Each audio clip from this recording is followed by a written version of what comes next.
लोकसभा चुनाव के पहले मध्य प्रदेश कांग्रेस को बड़ा झटका लगा है, जिसमें पूर्व केंद्रीय मंत्री और मध्य प्रदेश कांग्रेस के पूर्व अध्यक्ष सुरेश पचौरी समेत 1 दर्जन से ज्यादा कांग्रेसी नेता आज बीजेपी में शामिल हो गए हैं। देखिए, जो आदमी अपने जीवन में एक पार्षद का चुनाव कभी नहीं जीता, अनेकों बार विधानसभा हारा, लोकसभा हारा, पार्टी ने उसे अनेकों बार राज्यसभा भेजने का काम किया, केंद्र में मंत्री बनाया, प्रदेश कांग्रेस अध्यक्ष बनाया, ऐसे कचौरी समोसे अगर कांग्रेस से जाते हैं तो कांग्रेस पार्टी को कोई फर्क पड़ता नहीं है। रही बात पूर्व विधायक संजय शुक्ला जी की, उनके पिताजी जिनका स्वर्गवास हो गया, उन्होंने भारतीय जनता पार्टी से अनेकों बार विधायक बनने का प्रयास किया, उनके भाई ने किया, पूरा परिवार विधायकी के लिए तरसता रहा। उस परिवार को पहली बार विधायकी देने का कार्य कांग्रेस पार्टी ने किया था। पर बारौली की ज़मीन की खनन का मामला आप सबके सामने है, जो उनके पूर्व स्वर्गवासी पिताजी खनन करते रहे, जैसा राज्य सरकार का कहना, और 140 करोड़ रुपए की उस पर रिकवरी निकाली।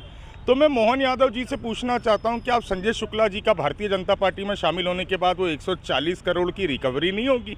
क्या ये अंडर द टेबल 140 करोड़ का सेटलमेंट है? क्या ये जनता की गाड़ी कमाई जो 140 करोड़ रुपए संजय शुक्ला के भारतीय जनता पार्टी में शामिल होने से भूल दिया जाएगा, उसे भुला दिया जाएगा?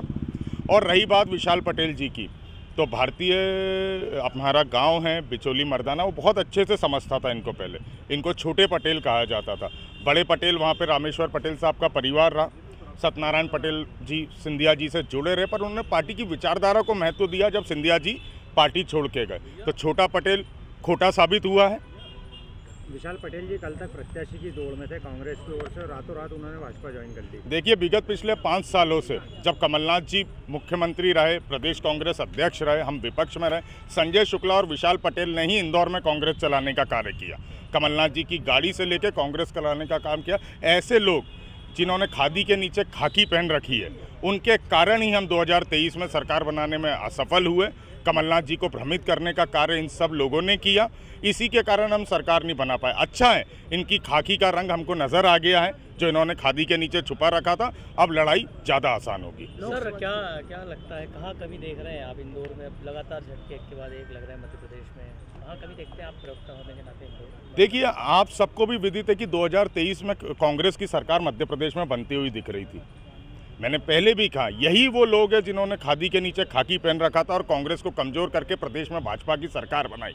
अब ये सब दूर हो गए, तो अब सब कुछ कांग्रेस के हिसाब से होगा, कांग्रेस के लिए बेहतर होगा। और सबसे बड़ी बात, प्रदेश की और देश की जनता देख रही है कि करोड़ों रुपए की डील दड़ा चमका के कांग्रेस से लोगों को भाजपा में ले जाया जा रहा है, और जिनकी विचारधारा ही नहीं है, जो विचारधारा से ही मजबूत नहीं है। क्या संजय शुक्ला जिन्होंने तुलसी सिलावट पर रेमडेसिविर के आरोप लगाए थे, अब वो उसी तुलसी सिलावट के बगल में खड़े होंगे? ये विचारधारा है संजय शुक्ला की। या तो वो कल झूठ बोल रहे थे, या तो वो आज झूठ बोल रहे हैं, या वो रेमडेसिविर के आरोप कल सही थे, या वो आज सही है। ये संजय शुक्ला से आप लोग को पूछना है, क्योंकि आप लोग इस लोकतंत्र का चौथा स्तंभ है। कहाँ गई वैचारिक विचारधारा? वही तुलसी सिलावट के बगल में खड़े होंगे जिस पर रेमडेसिविर बेचने का आरोप लगाया था।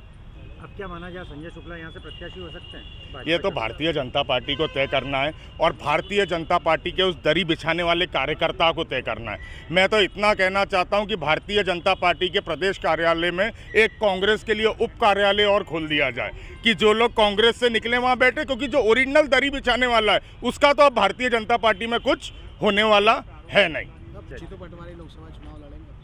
निश्चित तौर पे प्रदेश कांग्रेस अध्यक्ष हैं, इंदौर से आते हैं, पार्टी हाईकमान चाहे जीतू पटवारी जी को टिकट दे, चाहे हमारे आखिरी पंक्ति के बैठे हुए किसी भी नेता को टिकट दे, कांग्रेस पार्टी इस बार मुंहतोड़ जवाब देगी और इंदौर लोकसभा जीत के बताएगी। प्रदेश के एक मंत्री कह रहे हैं कि 8 लाख मतों से इंदौर की सीट जीतेंगे। क्या माना जाए कि कांग्रेस का वर्चस्व धीरे धीरे खत्म हो रहा है इंदौर लोकसभा में? देखिए, ये तो परिणाम बताएंगे लोकसभा के, और मैं आपको आश्वस्त करना चाहता हूं, इस बार उन मंत्री जी की जुबान सही साबित नहीं सर, आप काफी पुराने नेता, और लग रहा है कि और कोई नेता जाने वाले हैं कि आपका आकलन क्या कह रहा है? मुझे तो लगता है अभी बहुत सारे ऐसे लोग हैं जिन्होंने खादी के नीचे खाकी पहन रखी है, और उन सबको चले जाना चाहिए, ताकि हमारे सामने हमारे दुश्मन तय हो जाए।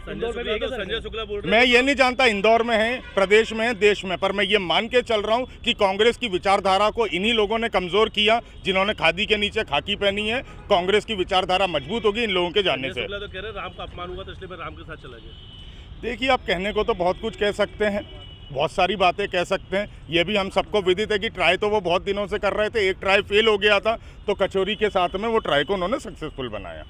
लेकिन क्या अब क्या लगता है कि वापस से अगर वापस आएंगे तो आप लोग लेंगे क्या उनको कांग्रेस में? ये फैसला हाईकमान को करना है, पर मेरी व्यक्तिगत राय है, जो एक बार विचारधारा को ठोकर मार के गया हुआ है उसको दोबारा पार्टी में नहीं लेना चाहिए। पर हाईकमान जो भी फैसला लेगा, अगर ऐसी स्थिति बनती है तो वो सब विशाल पटेल के साथ बंतर होता है।